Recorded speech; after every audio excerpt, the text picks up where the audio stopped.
Good morning. Good morning. It is great to see everyone today. I'm glad you're here, for real. I actually mean it this Sunday. My name is Yasara Antar, and I am president of the Board of Trustees of Mainline Unitarian Church. Before I introduce your worship team, anyone new here? Newish? Welcome. Yeah, you picked a great day. It is, stop by the secret welcome for Reverend John after the service.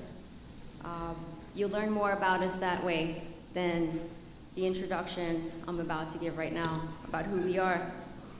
We are UUs. We do not observe specific creeds. Instead, we emphasize individual spiritual exploration and the shared values and principles of our members, emphasizing social justice, acceptance, and community from various sources of inspiration. Who are the people on your worship team? Our music director is Dr. Vincent Craig. Our worship associate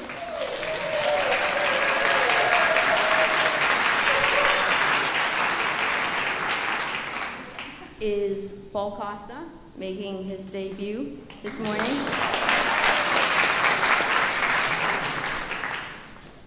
Dawn Star Saras Borchelt is our director of Lifespan Faith Development.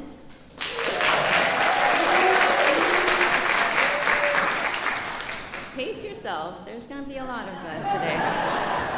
And our senior minister is the Reverend John Morehouse.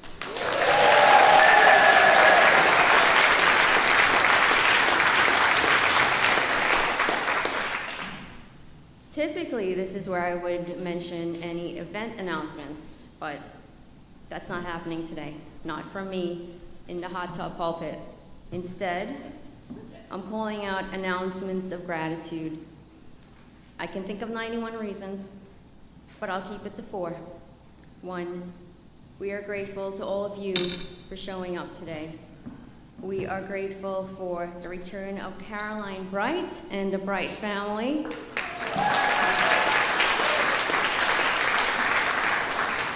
Caroline is going to be Reverend Bright next month. No. Tell them you know us. It's okay. Yeah. We are grateful to Vincent Craig and Dawn Star for continuing on with us. And a long overdue acknowledgement to the now Vice President of the Board, Barbara Colton.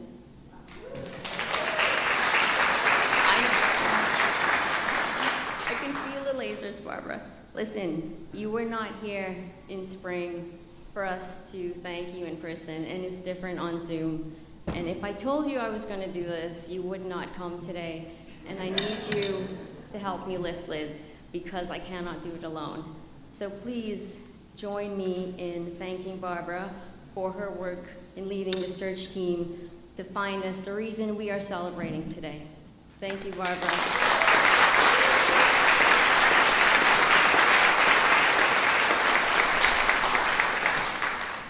I know you said don't do this. I heard you, but in typical MLEC tradition, I did not listen, and I will do what I want.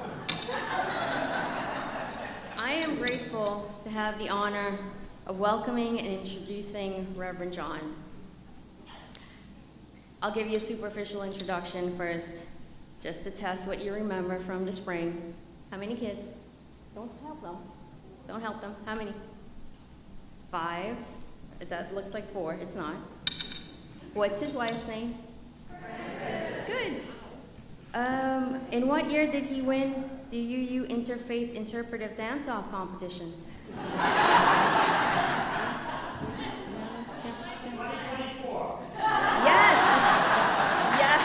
Yes.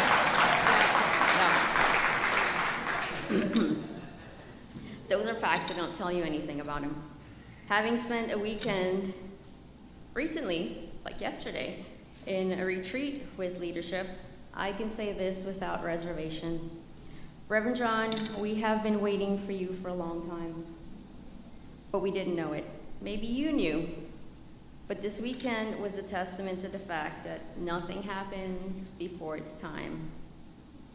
And we can be a very impatient congregation, but what is meant for you will not pass you by. You belong to us now. I mean that in the nicest way.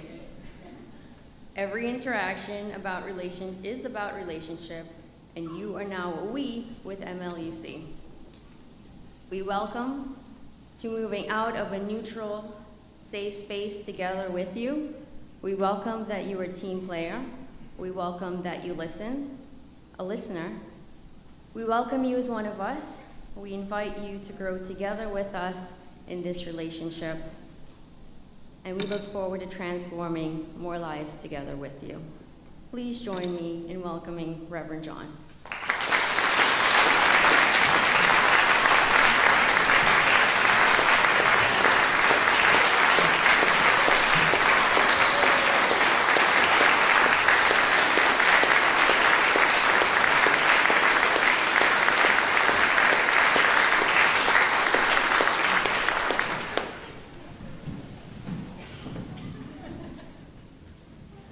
And welcome, Francis.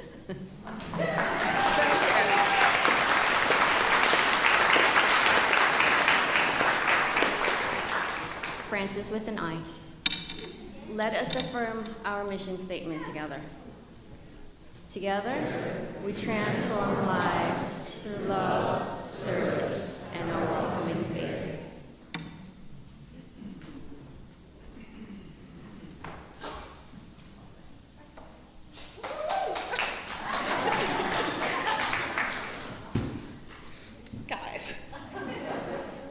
In this season of summer camps and campfire songs, today I bring you a Unitarian Universalist twist on the classic song, Pass It On. It only takes a spark to get a you going, and soon all those around will warm up to our glowing. That's how it is with our love. Once you've experienced it, we want the world to know. We light this chalice to reflect the spark that is in each of us, representing the flame that we can create together when we gather in love and hope.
Aren't you a happy bunch?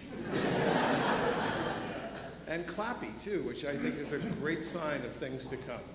I appreciate that. And thank you for the very generous and warm welcome. Francis and I feel very welcome here, settling into the parsonage and getting to know you. I've had the opportunity to get to know the board even more, and fabulous staff. And Sarah, thank you for that beautiful introduction. My call to worship this morning from Gretchen Holly. Every little thing that breaks your heart is welcome here. We'll make space for it. We'll give it its due time and praise for the wanting it represents and the longing for something more, some healing hope that remains not yet. We promise no magic, no making it all better, but we offer only this circle of trust, this human community that remembers, though imperfectly, that sings and prays, that sometimes awkwardly gathers in the loves of our life, though yet not enough. We're still practicing, after all, we're still learning. Still in need of help, still needing partners, still becoming and still set to receive all this beauty and all these gifts we each bring. This is what makes worship special. Let us worship together. Our opening hymn is number 345, With Joy We Claim the Glowing Light. Please rise in body or spirit.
With some props who I would like to have come up here now. And if you have a blue sign, I want you to stand over here. And if you have a red sign, I want you to stand over there.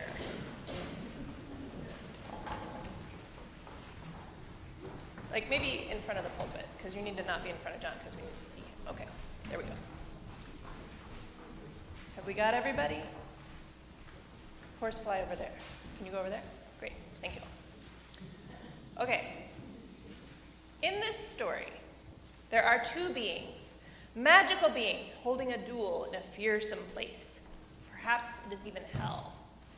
One of them is me. I'm a demon. The other is the Dream Lord. That's me. They're fighting over who's stronger, who's more powerful, by choosing something to be, something they think will defeat the other.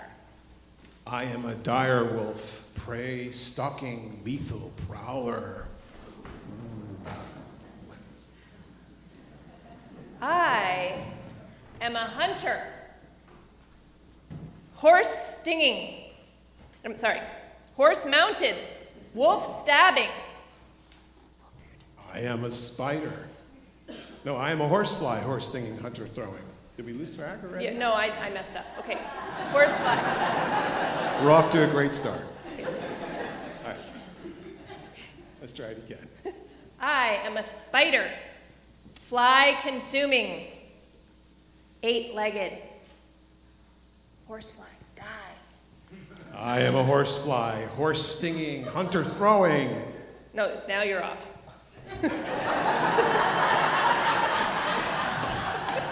You're a snake. Okay, I'm a snake. I'm a snake, spider devouring, poison toothed. There we go. This is what we're going for. Okay. I am an ox. Snake crushing, heavy-footed. All right, how about this? I'm anthrax. Butcher, bacterium, warm life destroying. No, you're dead. You're still alive. But let me see the anthrax. Okay, there we go. I am a world. Space floating, life nurturing. I am a supernova, all exploding, planet cremating. Did I miss you? Okay, you're dead already. All right. I am the universe, all things encompassing, all life embracing. I am anti-life. I am the end of everything, the end of universes and gods and worlds of everything. What will you be then, Dream Lord? I give you hope. All of these things are real. There is anthrax. There might not be dire wolves anymore. I think those are extinct. But there are hunters. There is anthrax. There are supernovas. There are spiders and oxes and snakes and horseflies and supernovas. There are beautiful things and scary things. And they are all real, but so is hope. What are some of your hopes? What do you hope for? How do you know? We're going to go fulfill some hopes and dreams. We have donations that the whole congregation has given us to create back-to-school backpacks for Family Promise, our partner organization. So as we leave the stage and you sing us out, we're going to go put those backpacks together so that I think 14 children plus some extras will have everything they need to go back to school this fall. Thank you for your donations. Let's go.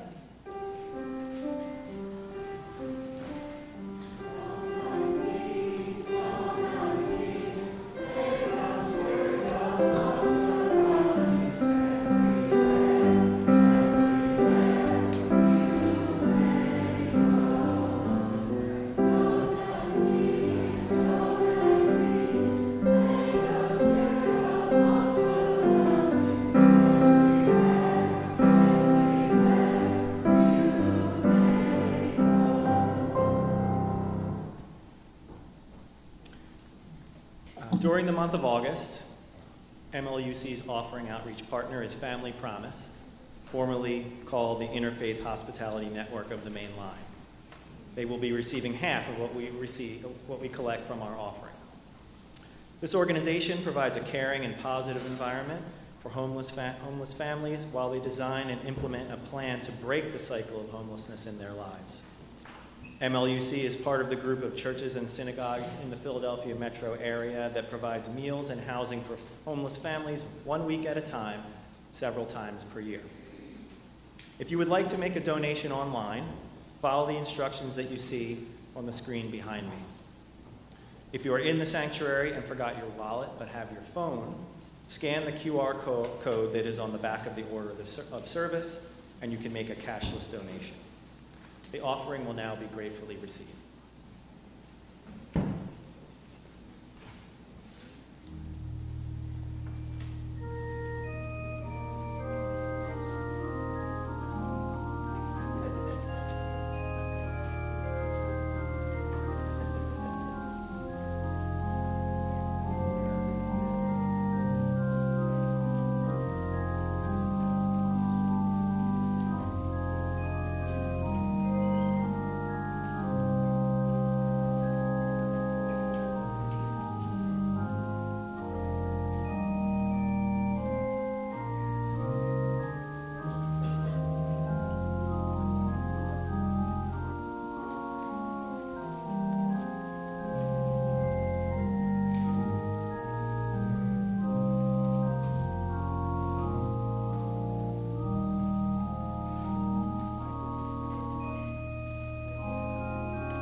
Candles of Community is MLUC's ritual of personal sharing and support in a trusted and safe environment. After each candle is lit, please join me in saying, "We hold you in our hearts." Merrilee Marshall asked for your thoughts for Carl Rickert, who is seriously ill with COVID. For Carl, we hold you in our hearts. Ellen Youngdahl offers a joy and cautionary lesson about her friend B, a fellow UU from another congregation. B was experiencing symptoms of a heart attack during a church meeting, but did not mention it to the others. She eventually talked to her nurse practitioner and took some good advice. Call 911 and go to the hospital. Doctors told her she could have died had she not sought treatment. B is now home, resting and feeling grateful. For B and her treatment team, we hold you in our hearts. Mia Carpinello shares a personal joy that her father, and my father-in-law, is enjoying the benefits of a recent medical procedure which was successful. For Mia's father, we hold you in our hearts. And we received an anonymous note telling us that the front page of the Life and Culture section of the Philadelphia Inquirer today featured a picture of our own Hiro Nishikawa as part of an article on a Shofuso exhibition exploring the history of Philly's Nisei Japanese Americans. For Hiro, we hold you in our hearts. And for all of those joys and concerns that are being held, some too deep for words, we light a candle.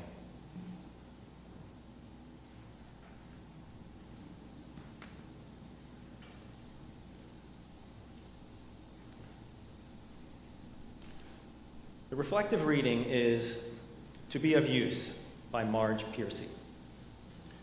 The people I love best jump into work head first, without dallying in the shadows, and swim off with sure strokes, almost out of sight.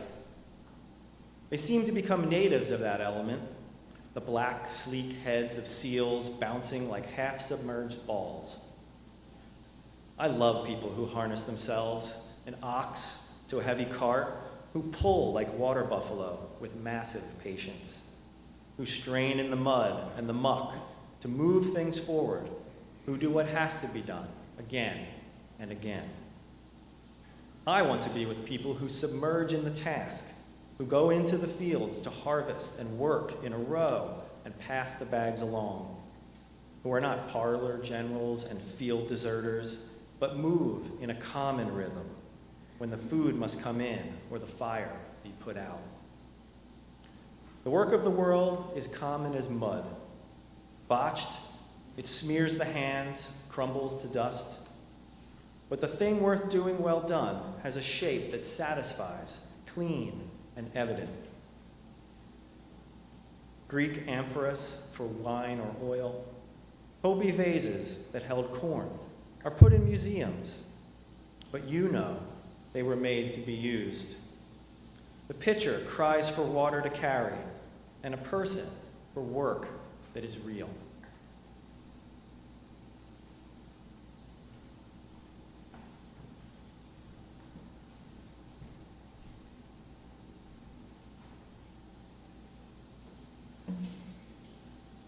Thank you, Paul. Thank you, everyone. It's so great to be here. I don't even have the words, which is a rarity for a preacher, but I am sometimes speechless by the warmth and love you have shown us. We have felt as if it's almost a destiny that we're fulfilling here. Not that I'm always a great believer in destinies, but sometimes they do seem to fit. I'm very excited about the ministry that we're going to take on together, this ministry of development and transformation. Your mission statement already says it. You transform lives. Someone asked me last week what my preaching style is. Yeah, I'm always afraid of this question. So I said, not too long, lots of stories. I'll try not to go on not too long, lots of stories. I'll try not to go on too long.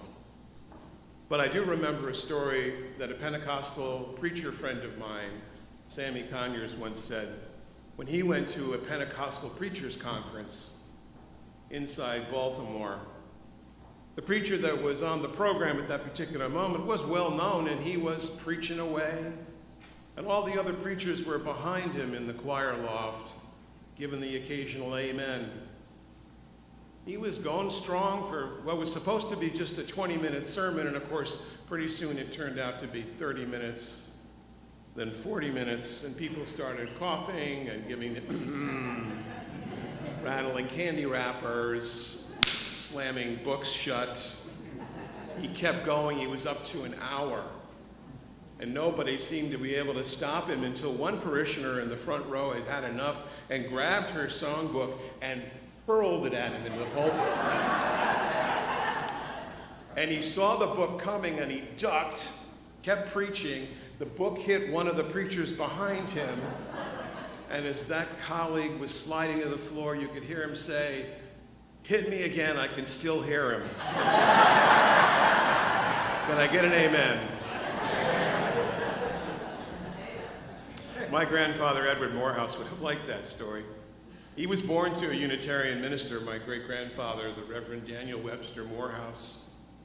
Raised by a feisty Southern woman, my grandfather made a name for himself as a labor economist, finding the room at the bargaining table in the 1920s. He lived in rural Wisconsin, the home of Joe McCarthy, the heartland.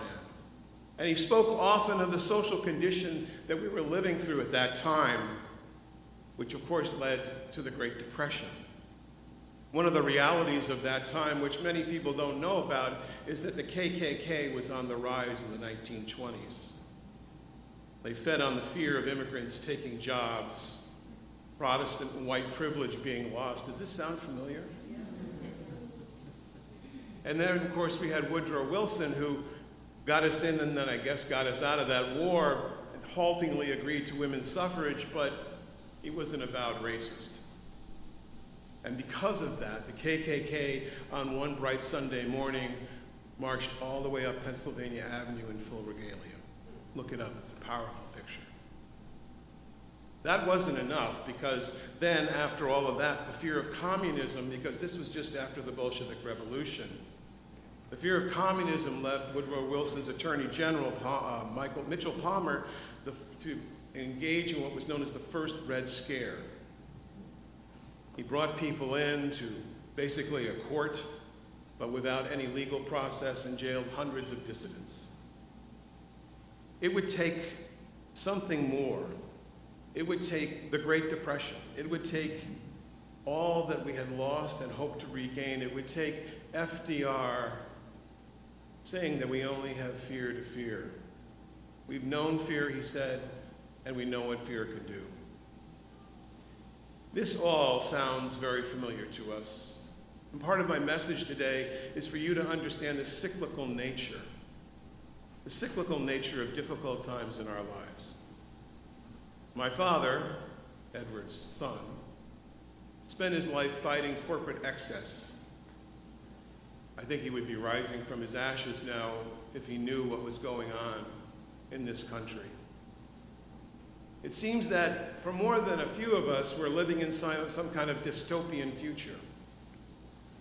Has hope abandoned us again?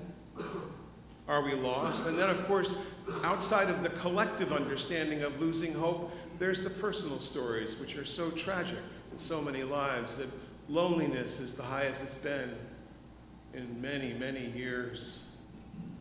We have the difficulty of finding homes for people who are houseless. We do the best we can, but we know that people go hungry. And we know that in other parts of the world it is even worse. And we might want to simply throw it all in, right? The collective angst, that this is all we can handle.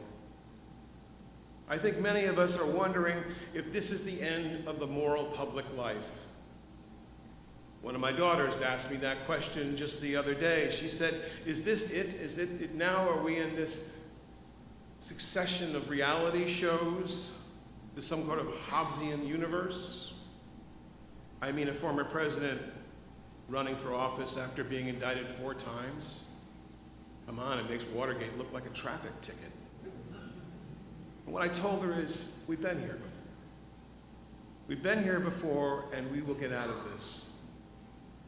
So let me begin by saying that to get out of all the mess we have collectively and in our lives, even to deal with a burning planet and the flooding that is happening, I think we have to reimagine what hope means. It's not a given. So what I want to begin with first is I want to have you turn to one another, and you're going to have to get used to this because this is my style. I want you to, I know this, introverts cringe at this, but I'd like you to turn to one another, and if you would just for a moment say, find out from one another. By the way, if you don't know each other, please introduce yourself. You know, and then answer the question, where do you find hope? So let's just take a minute to do that. Just turn to a neighbor.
So there's always a danger when I do this. Thanks, everybody. There's always a danger I won't get you back. But I got you back. Let's hear a little bit about what some people said. Just, shout them out and I'll repeat it. Where do you find hope? Grandchildren. Grandchildren. That's a good one. Where else? Nature. Where else? Here. Here. Thank you. Where else? Say it again. Spouse. Thank you. See that, honey? That's where I find hope. Anybody else? Music. Yes, music. Absolutely. Yes. Love. Everyone has something they love. Yeah, Madeline. The river. The river. The river flows. Yes, in the back. My grandchild. Your grandchild. Community, yes. Science, yes. Preach it, I love it. Yes, over here, yes. Poetry. Poetry. Yeah, I wanted to begin with that Marge Piercy piece because I think it really speaks to where we are internally. In the daily tasks of our lives, you can actually find hope in the daily task of your life. Hope can be found in the mundane things, where life is as common as mud. And I think hope is in all those things. I'm glad that you mentioned relationships and children and this place, because it is my hope and my dream that together we will make this the center for hope in our lives. Now, it is a fact that whatever we do, sometimes someone will leave us. No matter what we do, we will have a change in careers, whether it's planned or otherwise. No matter what we do, sometimes a child dies. And I think when that happens, it's okay to rail like Job at the gods for these things that fate has given us. But if we get beyond that and we look around and we still see people that we love and we still see life going on, because of course that's not reported in the news, is it? All we hear about are the terrible things. The regular things that happen are not reported. The new relationships that bloom after loss, other children, people to love again. The activist and author Paul Loeb put it this way. He said, hope isn't some kind of an abstract theory about where human aspirations end and the impossible begins. It's a never-ending experiment in community, and it expands the boundaries of the possible. expands the boundaries of the possible. Boundaries that we make in our daily lives when we strain through the mud, when we submerge ourselves in the daily task of living, trying to do a little good in the world. And you know what? When you add up all that little good, it becomes a bigger good. You showing up today, we had this conversation at the retreat, and I'm talking about shared ministry. What is shared ministry? Well, I said, shared ministry starts when people show up on Sunday morning. Even if they do nothing else in this community, you're showing up, adds a presence and a life to this community and gives us the hope we need, that we know that there are other people that are gathering together in hope. How do we imagine hope? Well, we have to face our fears. That is, unfortunately, a reality that comes with everything. Someone here will be facing surgery. Someone here will be living in constant pain. Someone here will be lonely. All of us fear pain and death. Many years ago, when I was first starting out in my ministry, I met a woman I'll call Mary. Mary had been through a great deal in her long life. She was part of the great migration of African Americans from the South. She went north to Chicago, leaving rural Louisiana with her sister. They tried to buy a house in Chicago. They actually had the down payment, but the redlining that was so prevalent then made that impossible. So they rented a tenement next to the rumbling elevated tracks that Chicago is so famous for. It was a 4-story walk-up. She married a meat packer. They moved to South Bend, Indiana, and where after 5 children and a career as a telephone operator, she and her husband decided to retire. They had enough together. I met her in the hospital, where she had just been diagnosed with stage 4 lung cancer. She had just retired last week. She told me to read her the last rites. Didn't bother to explain I'm not Catholic. She said, I'm just not for this world much longer, and she meant that almost tongue-in-cheek. We got along famously. I listened to her stories. She told me about the real fear that she was facing, cancer. But she also talked about the bitter disappointment of the things that would not happen because she was going to die, that she would not get to see all her grandchildren grow up. She said to me, Pastor, I won't even buy green bananas. I think I'll be dead before they ripen. We got to know each other over the weeks that followed, and we did gaze into fear's shadow. Beyond her disease, there was so much more that she had been afraid of. She had been, of course, the victim of that racist reality of Jim Crow, the reality of lynching, and fear and trauma in so many African American communities can last for generations. But she faced the fears. And that is what I found most inspiring. In fact, I found her more ministering to me than me ministering to her.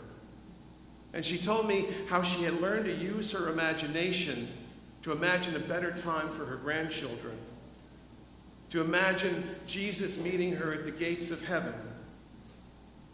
She imagined an afterlife that made me almost give up my enchanted agnosticism. Stephen Asma says, and he speaks of imagination, that we're wrong to think that imagination is only a fantasy fabricator. Imagination has epistemic power, that is to say, power to construct knowledge and change behavior. It helps us find the empathy we need in other people. It helps us envision an alternative reality. That's part of what we're doing here. We're envisioning an alternate reality. And what I commend to you today is that we not give in to the numbing that can happen from the news that we are watching, right? How many people are still reading the paper? Okay, a bunch of you, that's good. Stay in touch. Don't let it numb you. Imagination can only work if we understand what it is we're leaving. I find that sometimes when it's most difficult and the sun is most thin, as they say, that it's best to not only remember a time where we overcame that, but to imagine a time when we will go beyond this present reality. Every day we face our fears, and every day we imagine a new beginning is a cause for hope. Can you hear me? I have found over these many years that it is very important to share your stories with one another. It's been all too easy to say, you know what, I have no control over this. And of course, you're right, you don't. But being a concerned citizen means that you're also willing to talk to one another. People who are lonely, and I say this all the time, if you're lonely, if you're hurting, if there's something that has battered your soul, the best thing you can do is go out and do something for someone else, right? Help someone else. And guess what? You're in the help someone else factory here. We got so much help someone else stuff to do. Just go outside and walk along those tables. That's where you'll find hope. First there is a revulsion, but then there is a redemption, a friend of mine said. In the final analysis, we are really one family, one people, one house. We are the house of love. We are the house of America, said the great, late John Lewis. We can move ahead. We can move forward. He said we can create a community. I know, he said, we're on our way there, and there will be some setbacks. Boy, that's the understatement of the century. But we are going to get there. There is a moral utility to history, my friends. It's tempting to feel superior to the past, but righteousness is cheap. When we condemn slavery, or when we condemn Native American removal, the genocide that happened, when we condemn the denying women their full life in the nation, we ought to pause and think what injustices we are presently living right now. Because every generation thinks their generation is under siege. Think about it. The questions of the present assume an outsized hope. And I believe that humankind is forever going to be dealing with crises. But that doesn't mean that we give up. For now, we're here doing the daily work of hope. That's what I heard from you. I heard from you caring for your family, finding nature, finding a river. That line from Marge Piercy's beautiful poem, the pitcher cries for water to carry. Pitcher cries for water to carry. The need is already there, and the hope lies in the need. I listened to Anne Lamott. Anybody an Anne Lamott fan out here? Okay. She wrote a book not too long ago called Almost Everything. And the title of it comes from the fact that if you unplug anything that's bothering you, it'll usually come back. Right, tech guys? That's how it is. I think it's actually true, and I think it's actually true of our lives. If we learn to unplug something and then plug ourselves back in, we will find that we're working okay. And maybe that's what we need to do. And maybe that's what this time is. Maybe this is the time we do a little unplugging, and then we'll find a time to plug back in. My goal with you as your minister is to help us plug back in. Can you hear me? Anne Lamott wrote that we all have everything we need to come through. Against all odds, no matter what we've lost, no matter what messes we've made over time, no matter how dark the night, we offer and are offered kindness, soul, light, food, which creates breath and spaciousness and hope sufficient to the day. And we can learn, friends. We can learn from the great leaders. We can learn from the Dalai Lama, Mother Teresa, Pope Francis, the heroes that are among you here today, which I imagine are most of you, if not all of you, that I have yet to meet. We can learn that there is a life after the tragedy. We can learn that we will make it a better world. We can overcome it imperfectly, to be sure. Even facing death, we have the privilege to stand in awe. I remember sitting at the bedside of Denny Davidoff, who was the former moderator of the UUA. She was in my last congregation. And Denny was dying of brain cancer. And when she could still speak, she said, it was a good life. She said, I'm imagining that you can do better. She was always doing that to me. John, you can do better, can't you, right? At that point, of course, I'm just crying because, that's kind of what I do. And even at the end, she was reminding me, at the end of her life, she was reminding me about white supremacy, that it needs to be defeated, and that you have the means to do it.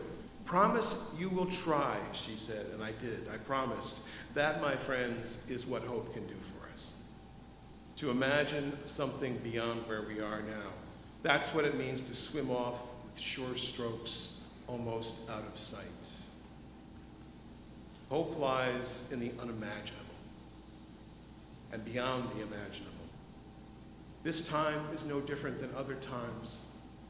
Other times when we have faced difficult places in our nation, in our lives, in difficult times personally. But friends, here it is. What is impossible is what we are together. Let me say that again. What is possible is what we are together. That's a reason to come to church. I really hope it won't be that you look at the title and go, I'll stay home. I hope that you'll come to church just because this is where hope lives.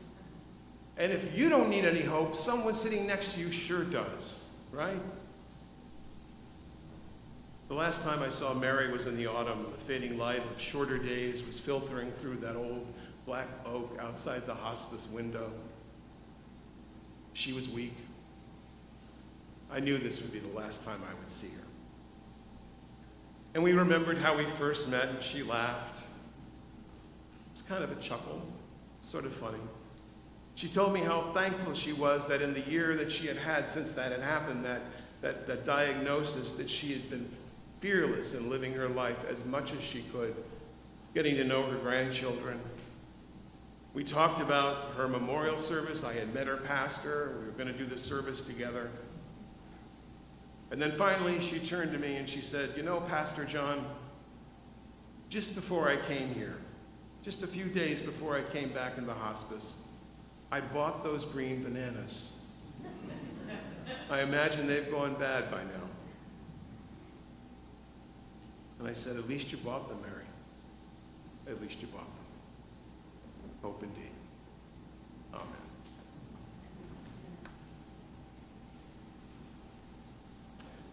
Let's join our voices and hearts together in our closing hymn, number 347, Gather the Spirit. Please rise in body or spirit. Amen.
leave this place with hope in our hearts.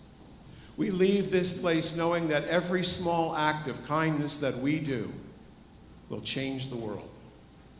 It's a little corner of the world, but it all adds up to the spirit that we sing about. We are the people we have been waiting for. Let us go in peace, friends, for now the service truly begins.